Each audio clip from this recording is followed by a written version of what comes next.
ഞാനൊരു യൂട്യൂബ് ചാനലിൽ കണ്ടതാണേ.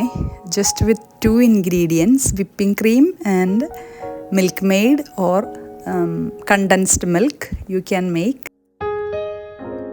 Sweet and creamy ice cream. അപ്പോൾ നമുക്ക് വാനില എസൻസ് വേണമെങ്കിൽ ചേർത്ത് കഴിഞ്ഞാൽ ഇതൊരു വാനില ഐസ്ക്രീമായി മാറും.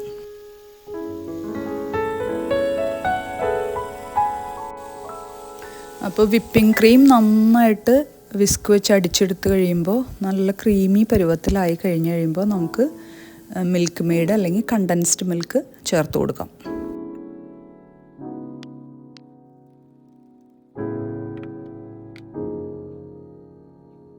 അപ്പോൾ ഞാനിവിടെ പിള്ളേർക്ക് ഇഷ്ടമായതുകൊണ്ട് ഞാൻ കുറച്ച് വാനില എസൻസും കൂടി ചേർക്കുന്നുണ്ട്.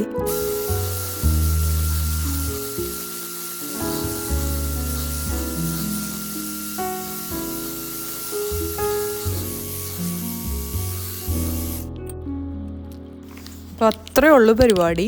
അപ്പോൾ ഐസ്ക്രീം റെഡിയായി. വേറെ മധുരമൊന്നും നമ്മൾ ചേർക്കണ്ട കേട്ടോ.